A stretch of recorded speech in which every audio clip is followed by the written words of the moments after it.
Estamos acompanhando as notícias e repercutindo, sempre, né, com visões de grandes profissionais, especialistas. Chegou a hora da gente receber ele, André Machado, CEO do Projeto 10%, conhecido carinhosamente como Ogro de Wall Street. Bom dia para você, André, bem-vindo.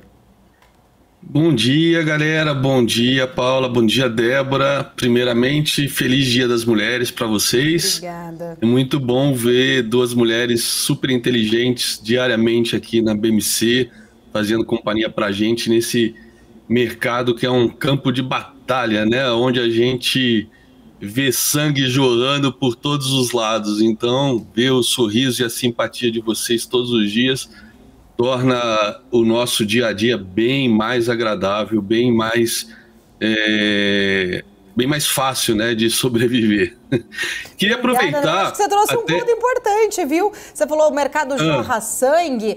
Acho que é por isso que eu e Débora, a gente está tão habituada, né? Viemos do jornalismo tradicional, fizemos tanta cobertura, infelizmente, né, ruins, vamos dizer assim, também. Estamos, acho que, acostumados ali com essa pauleira. Acho que por isso que estamos num ambiente, vamos dizer assim, né? Estamos no nosso habitat aqui.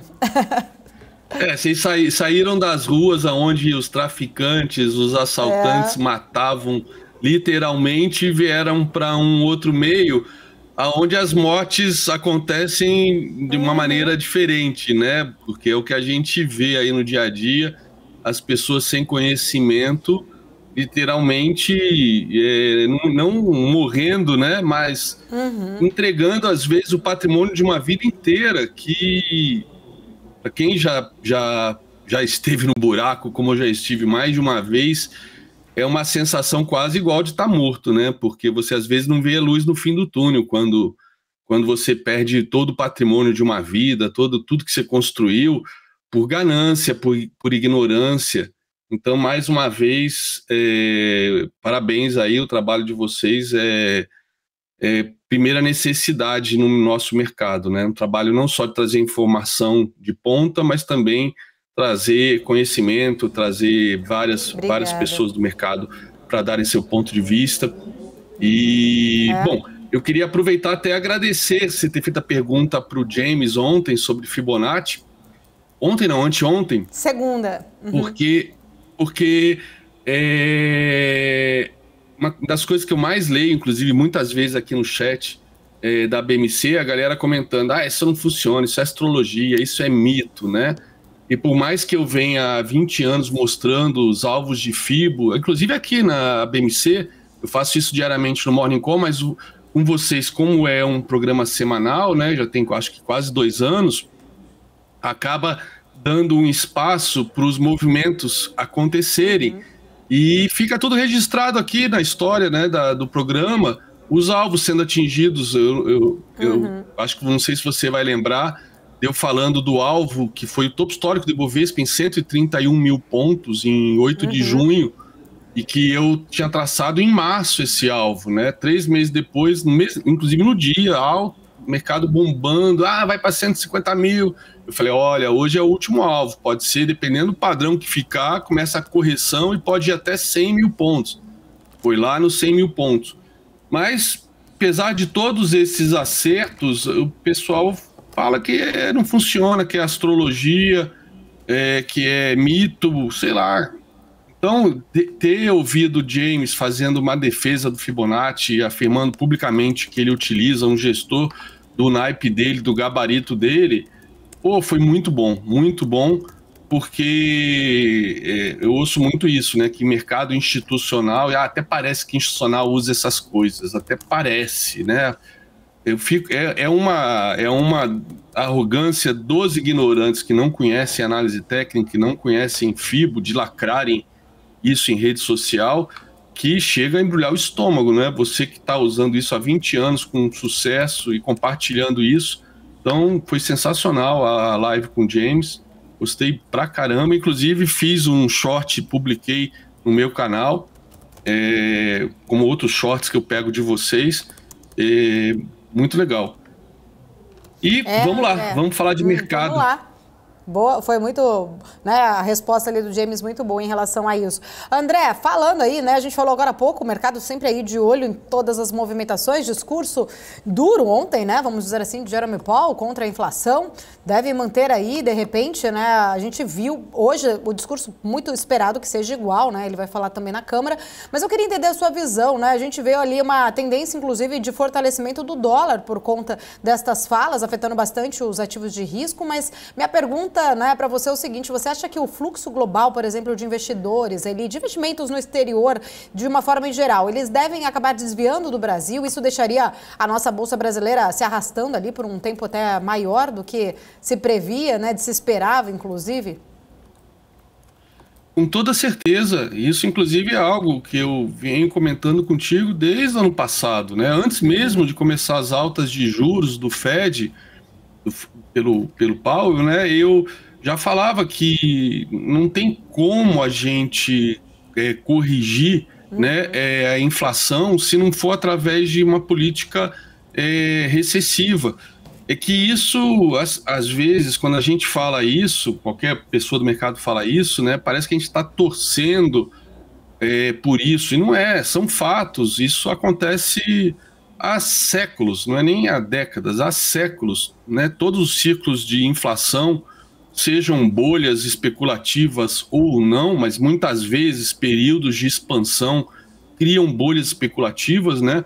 A gente viu bolhas de todos os tipos sendo infladas nos últimos anos, né? Inclusive algumas completamente exóticas, como, por exemplo, NFTs, né? Multiverso, criptomoedas de tudo que é tipo, tokens, as pirâmides, né? Sendo propagadas, sendo difundidas aí, aproveitarem esse ambiente fértil aí de criptomoedas e criaram pirâmides de todos os tipos, né, gigantescas. Aqui no Brasil teve aquela da Braz Company, 1,5 bilhão, né, a garantia sou eu, né, enfim, dinheiro farto, as pessoas acabam procurando, sempre querendo tomar mais risco e deixando de fazer o feijão com arroz, deixando de buscar boas empresas para se investir. Uma das frases que eu mais tenho lido desde o ano passado, ouvido também, 2023 vai ser um ano difícil, vai ser o ano do stock picker. Quando que deixou de ser? Quando que um profissional deixou de fazer stock picker? Só amador que compra qualquer porcaria porque quer dar aquela porrada de 100%, 200%. Não tem problema você tentar dar uma porrada de 100%, mas vai botar quanto do seu capital? 5%. Né?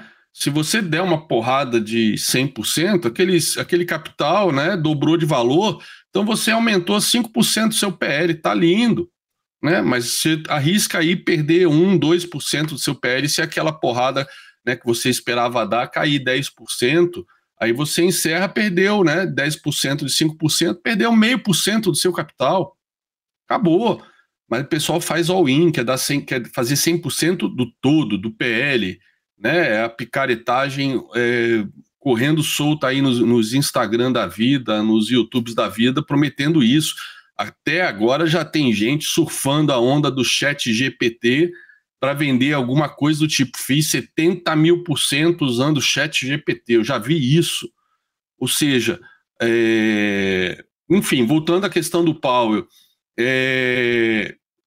a gente viu essa onda, né, de fartura de dinheiro sendo jogado de helicóptero desde 2009, desde Ben Bernanke. Na primeira tentativa do Powell de subir juros, na época o Trump trucidava ele diariamente, e na primeira tentativa o mercado já deu uma corrigida boa, né, final de 2018, que chegou a cair 20% no último dia, e entraria até em bear market, e logo na sequência, então, o Powell anunciou, né, a suspensão dos cortes, dos aumentos de juros, e aí tivemos um 2019 espetacular, mais fartura, etc. E veio a pandemia e mais injeção de capital, mais dinheiro jogado agora, não é nem de helicóptero, sendo jogado de 747, né? Então, uma hora o mercado tinha que voltar à normalidade, né? O valuation durante os anos de 2020 e 2021 simplesmente deixou de existir, né? Os múltiplos ficaram absurdamente caros. E, de novo, sempre analistas do mundo inteiro falam, não, desta vez é diferente, desta vez é diferente. Tem até um livro de 2 ex-diretores do Banco Mundial, ou não, do FMI, o Kenneth Hengoff e a Carmen Reinhardt, que eles publicaram um livro um pouquinho antes da crise do euro, né? Publicaram um livro em 2009, um livro que em inglês o título era This Time is Different, desta vez é diferente, né? Porque é o que todo mundo falava. E em português saiu com o título de 8 séculos de delírios financeiros. Então, o mercado vive em delírios. Foi um delírio que durou 14 anos, desde quando começou a se injetar dinheiro na economia em 2009. Inclusive, o mercado SP500 fez o fundo em março de 2009, depois do subprime, e se recuperou rápido. E agora, uma hora a conta tem que ser paga, né? E a única maneira de esfriar a economia é com uma política recessiva. E coisas que a gente vem falando aqui, né, semanalmente, inflação de demanda, inflação de oferta, existe essa dialética aí entre economistas já há alguns meses, mas quando a gente olha, por exemplo, emprego, que acho que na minha opinião, durante muitos anos foi a meta principal, né, do Fed, né, de proteger o emprego, de recuperar os empregos que foram perdidos na pandemia. A pandemia eliminou cerca de 10 milhões de empregos em coisas de 3 meses, né, nos Estados Unidos, que foram os empregos que foram criados depois do subprime ao longo aí de toda a década passada. Em pouquíssimos meses devolveu tudo isso, né? Então, voltamos ao cenário de pleno emprego.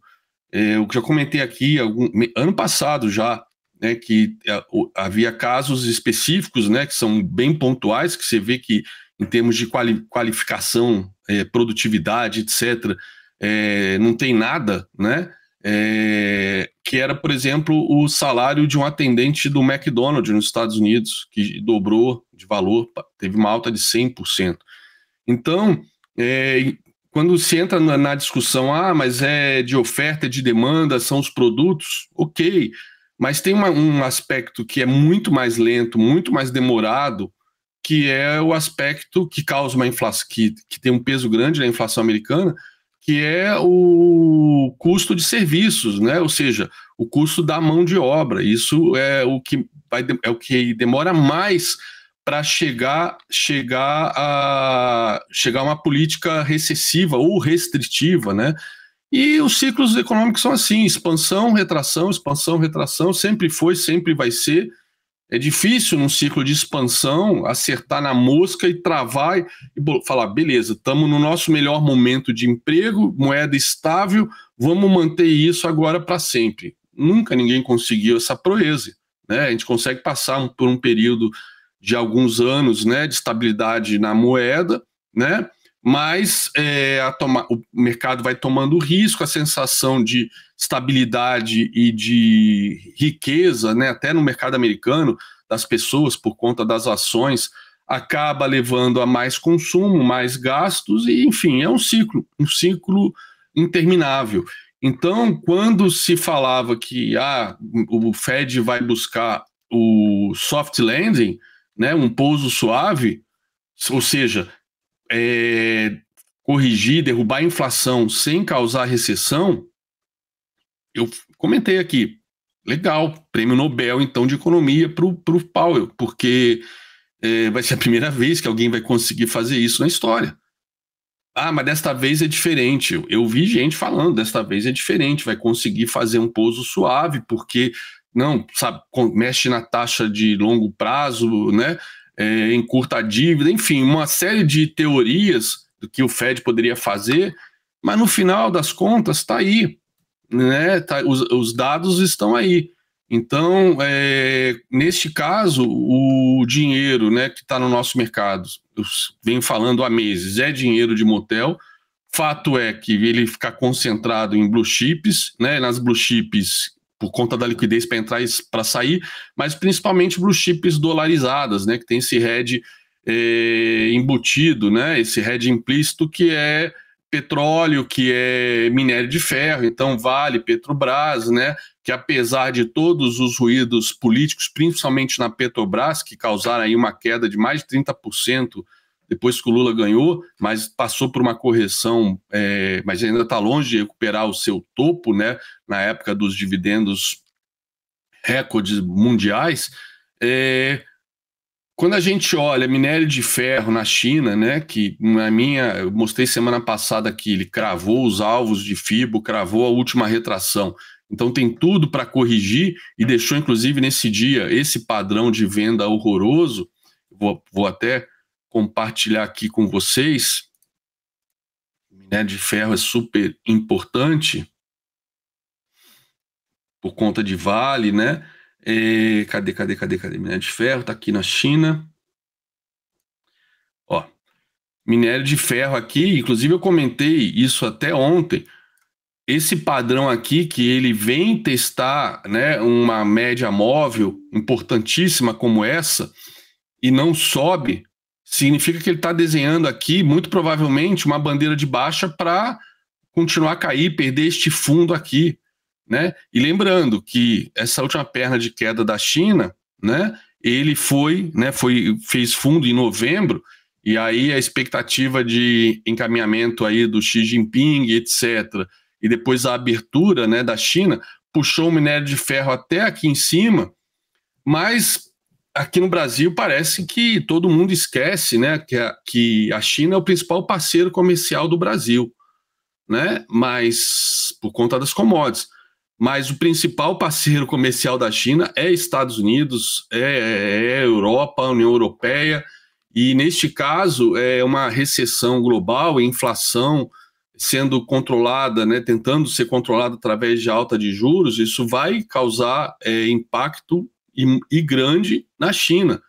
Então, o discurso de que a China, agora a China abriu, né, depois de 3 anos a gente vai bombar, eu venho contestando ele desde o ano passado.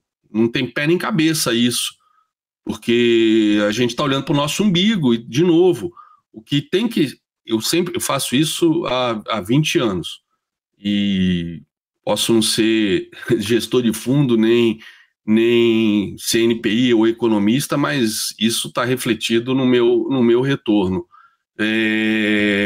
O fato é, a gente não pode esquecer que a gente dança a música que toca lá fora, com uma ou outra rara exceção, como foi, por exemplo, o primeiro semestre, né, até dia 21 de maio de 2008, aquele semestre, Estados Unidos fez topo em dezembro de 2007, a gente fez topo em maio de 2008.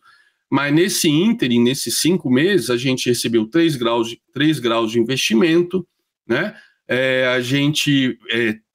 A nossa nota, né, foi para 3 graus de investimento. Nós descobrimos o pré-sal, que era uma riqueza, estava no solo, né, mas a princípio causou uma euforia no mercado como um todo, e hoje a gente não tem nada disso. Então mas tem a China que está abrindo, a China é nosso principal parceiro.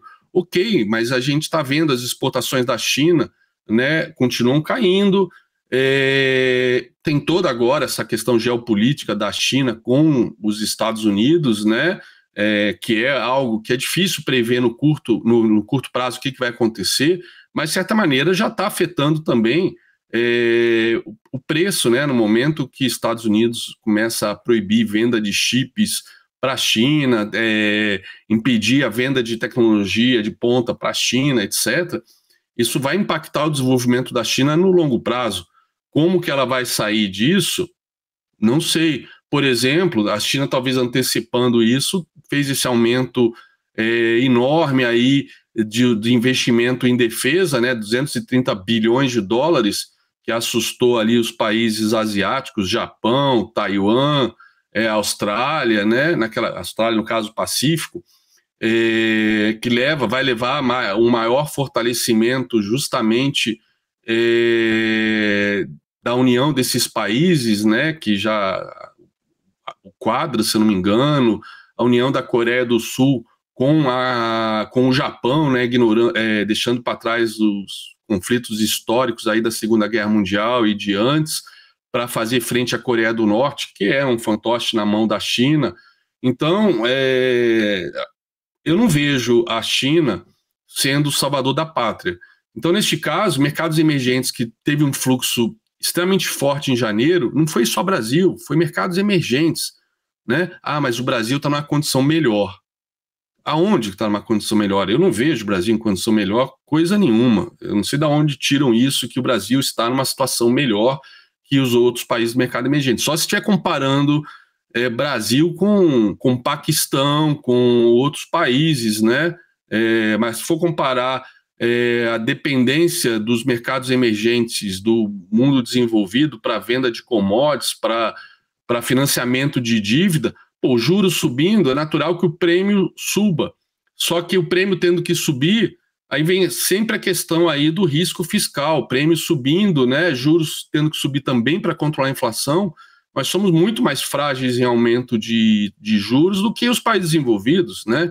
Vide Japão aí com mais de 200% de dívida em relação ao PIB e continua emitindo dívidas e todo mundo comprando. Não é o nosso caso. Então, nosso cenário é muito desafiador. O dinheiro que é de motel, que poderia ficar por aqui, tende a sair rapidamente, até porque, como eu falei, o dinheiro que vem entrando na Bolsa há meses é dinheiro em papéis de commodities. Só que os ciclos de mercado mostram que quando o dólar sobe e os juros sobem, as ações caem, as commodities caem. Então, é automático, não tem como ser diferente, com exceção de, sei lá, uma interrupção, uma guerra, como aconteceu, que levou o preço das commodities energéticas à estratosfera. Mas voltando à normalidade, como já voltou, né, a Alemanha conseguiu a proeza de rapidamente se adequar à nova realidade em termos de energia, depois de ficar na mão da Rússia por anos. E a Alemanha é o carro-chefe na Europa, né? O carvão, né, na Austrália já caiu mais de 60%, que é a referência no mundo. O gás na Holanda também, que era referência, assim como o WTI do petróleo nos Estados Unidos é a referência, apesar da gente a gente usar como nossa referência o Brent, mas para onde o WTI e o Brent vai atrás, né, tem um upgradezinho, tem um spreadzinho em cima do WTI, mas o WTI é a commodity, é o contrato principal para ser analisado, o crude light. Enfim, as commodities, né, a gente olha, por exemplo, aqui CRB da Reuters, ó.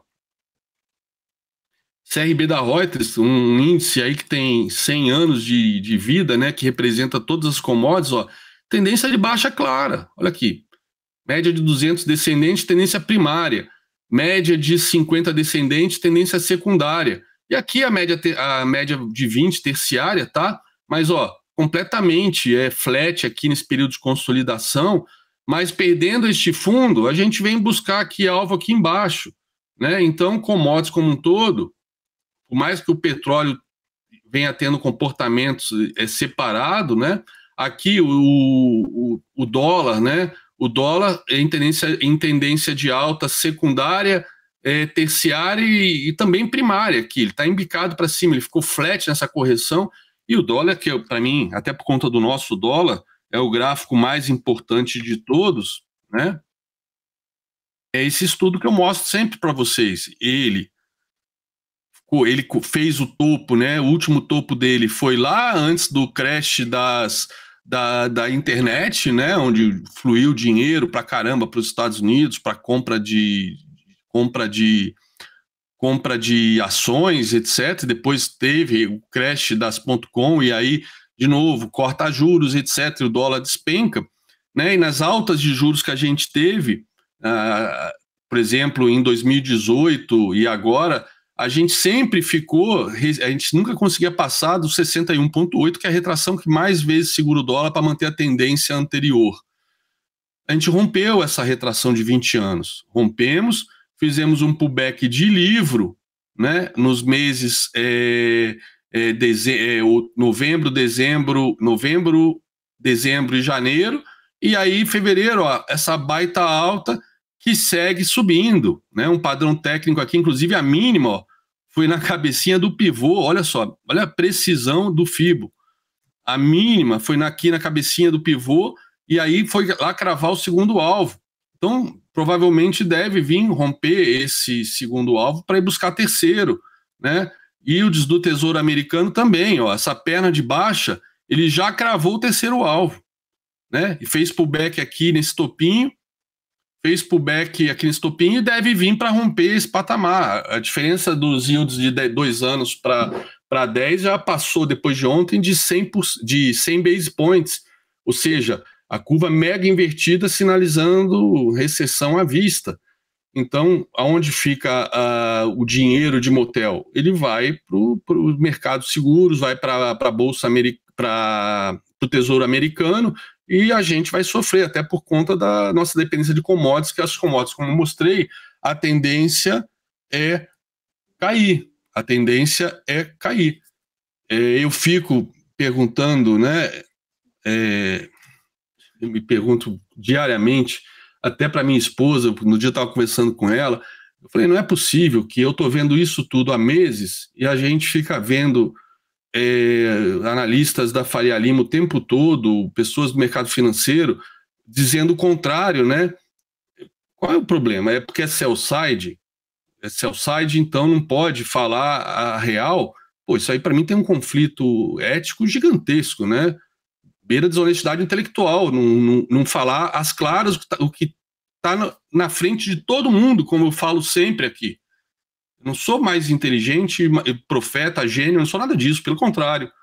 Mas eu estou vendo isso há 1 ano e meio, 2 anos, esse caminho é inexorável para aumento de juros e, com isso, recessão, né, depois de 14 anos de bull market, e todo mundo só procurando, como teorizou, e por isso ganhou um Nobel de Economia, o psicólogo Daniel Kahneman, todo mundo só negando tudo isso e procurando, negando todas as informações negativas e só hipervalorizando uma ou outra informação que pode ser positiva, como essa, a China vai abrir economia depois de 3 anos, o Brasil então é a bola da vez.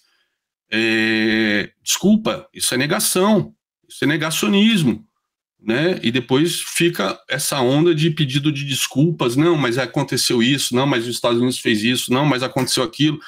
Daqui a pouco acontece um cisne negro, vão falar, não, a culpa foi do cisne negro. Pois não tem cisne negro nenhum. Leia um livro, Rinoceronte Cinza.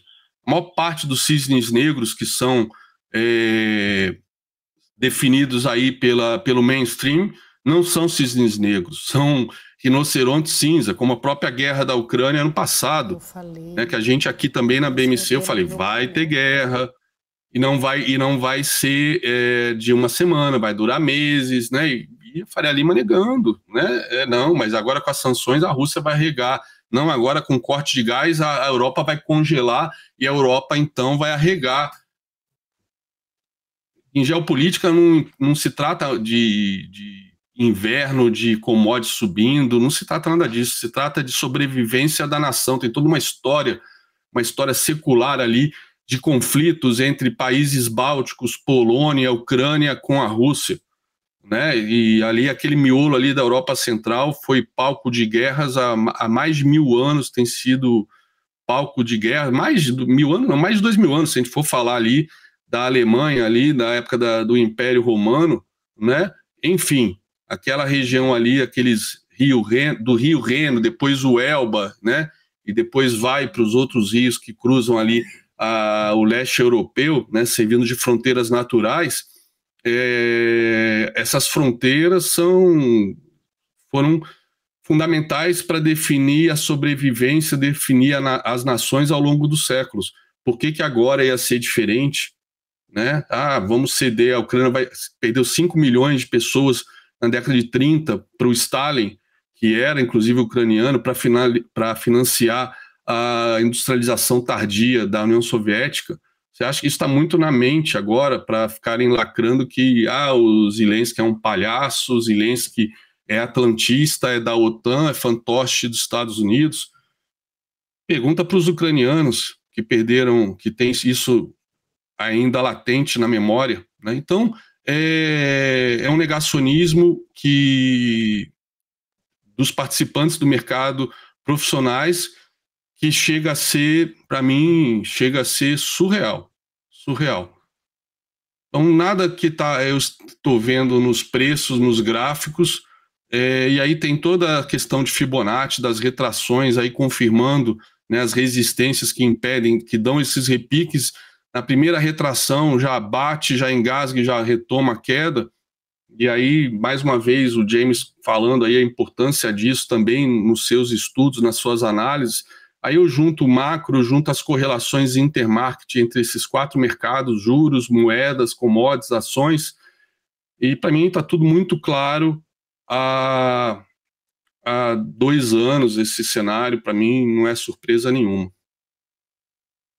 É sempre muito cirúrgico, sempre muito bom aqui, sempre muito cirúrgico, trazendo visões importantes. Quero agradecer, obrigada por estar sempre aqui com a gente, também parabenizá-lo, né? Sexta-feira aí, dia importante para vocês, vão comemorar. São 1000 programas, é isso?